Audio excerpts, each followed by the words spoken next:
Tonight's call comes from a 23-year-old woman who wants to challenge the definition of a high-value man, specifically questioning whether income should really matter as much as Kevin says it does. What begins as a philosophical discussion about capitalism, money, and values quickly turns into a reality check about privilege, first-world thinking, and the difference between having options versus surviving without them. This isn't a debate about greed or materialism. It's a lesson on hierarchy, human nature, and why rejecting the system that benefited you doesn't change the fact that the system still governs everyone else. Hit like, subscribe, and support Kevin Samuel's original channel to help keep his legacy alive. Hello. Hi, how are you? I am well. How old are you? Good. How old are you? I'm 23. All right. What do you got for me? I'm just curious. I hear you saying high value man, high value woman. What do you consider that to be? Well, it's a long definition, but in a nutshell, what do you consider a high value man? 6 points primarily. There's an income component, roughly $120,000 a year, $10,000 a month in Dallas, Houston, Austin, Atlanta dollars. If you live in a different region, like LA or New York, you have to adjust it. You have to make that money for at least 5 years. Approaching 3 will do it. High value men is also accepted by other high value men as being a part of their group, their society. They recognize as already a part or has the potential. High value men has a network of high value men and others. High value man has his entire life is LinkedIn level. It has visibility. So he doesn't just go by the title of saying I'm an entrepreneur. It means something like I'm the head of cardiology at Hopkins, something that people kind of know at a LinkedIn level. Then lastly, this is no order of importance except for money. Money has to start there. If it doesn't exist, it can't be high value. Lastly, he's useful to others and the group. Now, this is by no means the only criteria, but it's the most universal. So How you about, think huh? that having money is one of the number one factors to being a high value man? Well, you can't be high value and homeless. Well, I'm not saying homeless, but I mean, as a person that grew up with a father that is considered to be a high value man, that He may makes make a lot of money. That doesn't make him high value. exactly, but you're. I just gave you 6 criteria, Mhm. only one of which is money, and money has to be there. This is non-negotiable. But what if they have all of those factors but make 70,000 annually? Why? Why? Is that I really a hill worth dying on? I mean, How about this? if I were to make How about this? High value has to have a dollar component, and whether you value it or not, this 6-figure thing has been around since 1983, and it was given to us by women. You're 23. Mhm. Learn a little bit more before you try to come in with your opinions. This has been around, listen, this has been around since 1983. No romance without finance. You got to have a JLB if you want to be with me. Don't want no scrubs. Women have been saying they wanted the 3 6s, 6 feet, 6 figures, 6-pack for longer than you have been on the planet. And that is, listen, Oh, I am that is listening. what women decide that they value. That's what they seem they value in men. They value a man's resource and production. But there are also other things because you can have a lot of money and not be valued. So to answer the question, well, what about $70,000? It's a distinction without a difference. I have this question also. Mm-hmm. Typically, I mean, that image of a high value man making 6 figures was created in a capitalistic society. Do you live in the West? Where do you live? Um, I live in Atlanta, but I grew up on the West Coast. Well, welcome to the capitalistic world. We're in the capitalistic country. Do you personally think that that could change in the future? Not in your lifetime. I mean, okay. Well, let me ask you, ma'am. Um, did you grow up middle class, upper middle class? What? Upper middle class. Would you like to be? Would you like to have grown up in poverty? No, I don't think anybody.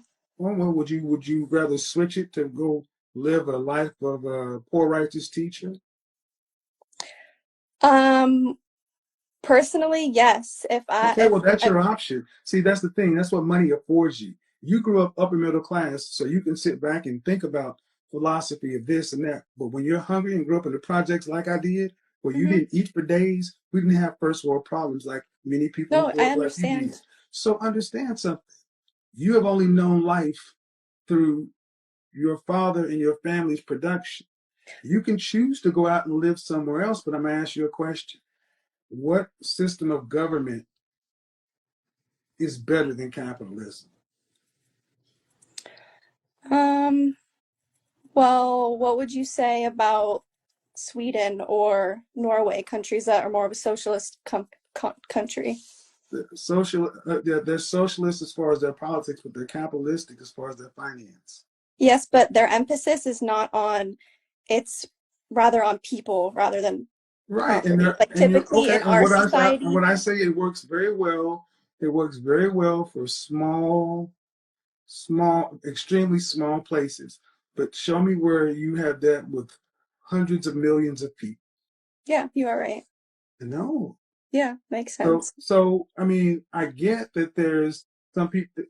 High value is something that I didn't just look at the United States. I took across any time, any continent, and I said, where are the men who are ranked higher than other men? What were synonymous? And these things always came out because there's always going to be a ranking structure.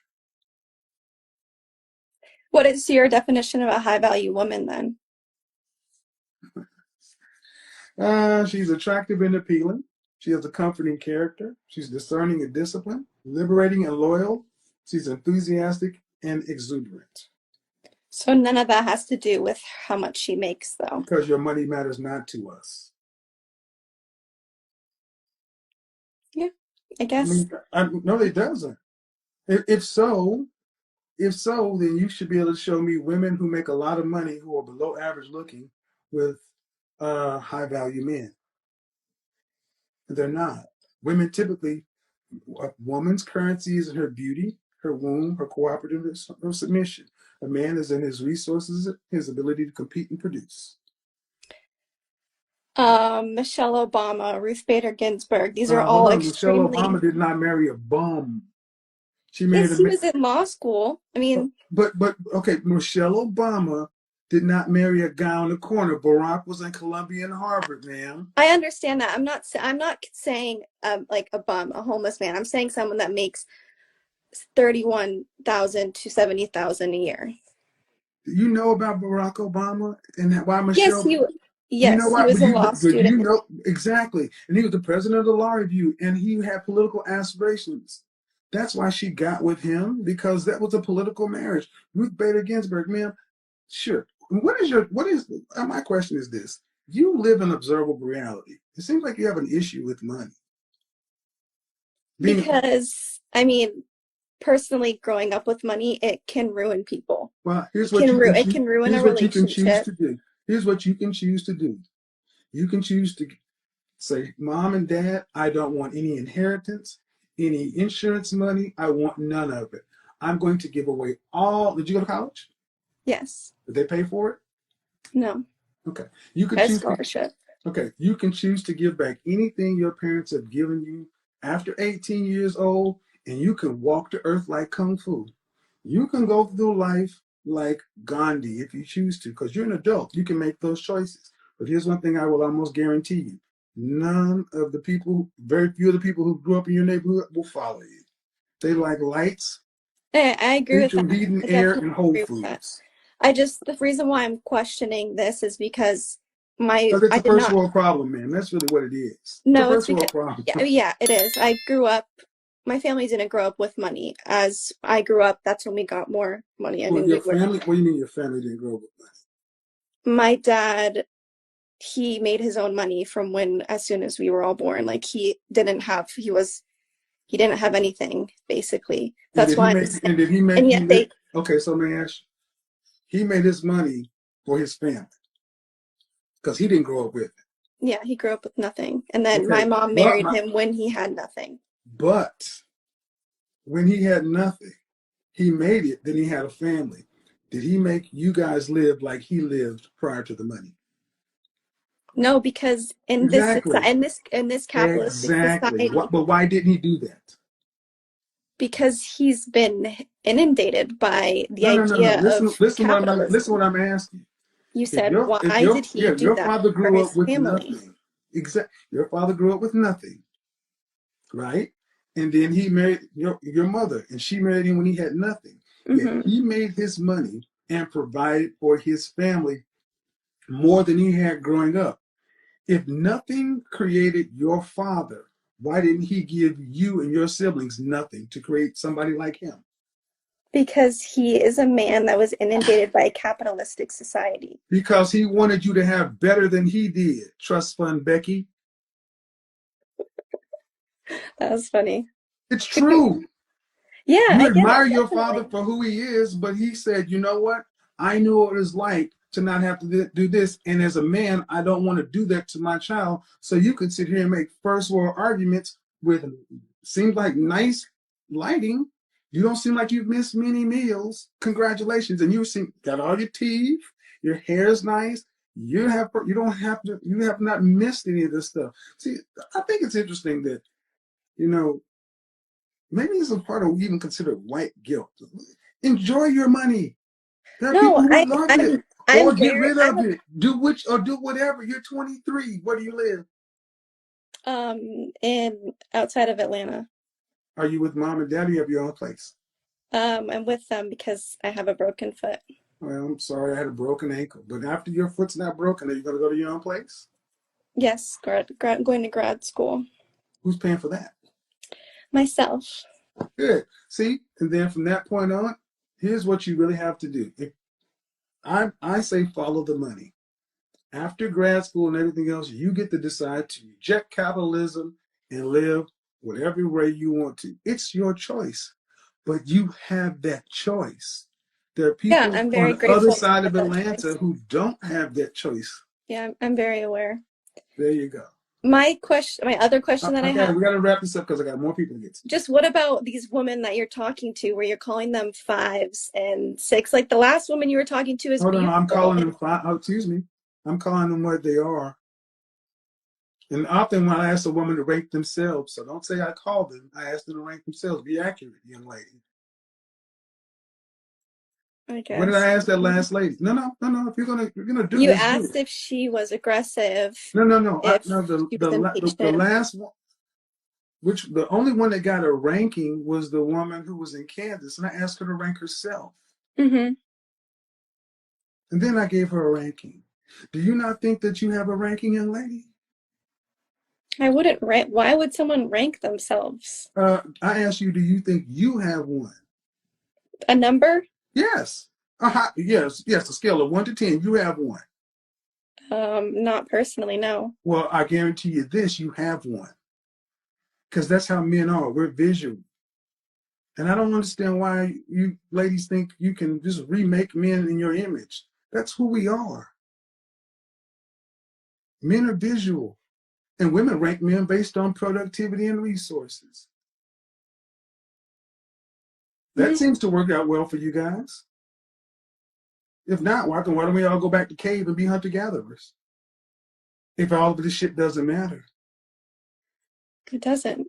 right? Then go wander the world like kung fu and put it into practice.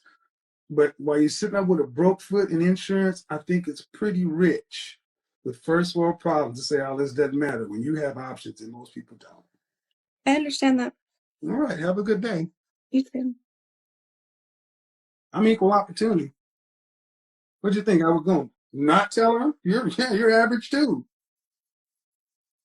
See, women who are average tend to get upset with, with rankings. Well, I'm more than that. Oh, well, who said you weren't? But as far as physicality, you're average. Karen and Darren are going to come after me like a mother, right? Look, ladies, men rank.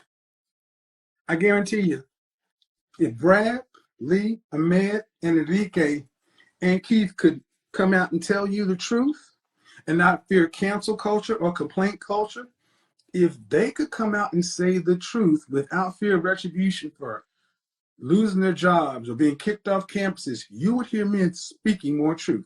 This conversation feels uncomfortable for a reason. Not because the questions were cruel, but because the answers forced a collision between ideology and reality.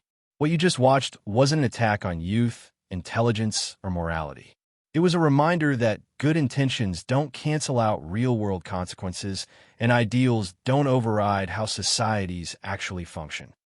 There's a growing trend where people raised with comfort, security, and options begin to romanticize struggle once they're far enough away from it.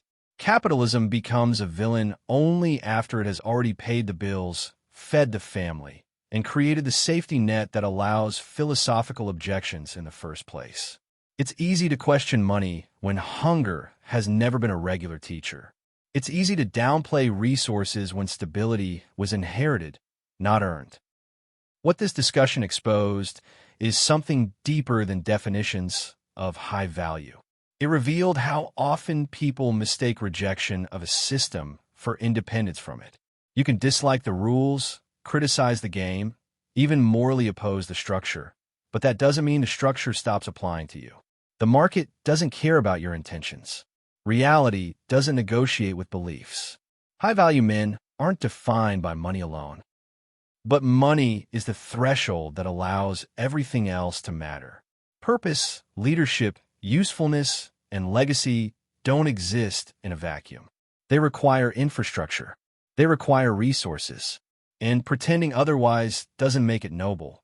It makes it naive. The same way we don't confuse potential with performance, we can't confuse ideals with outcomes.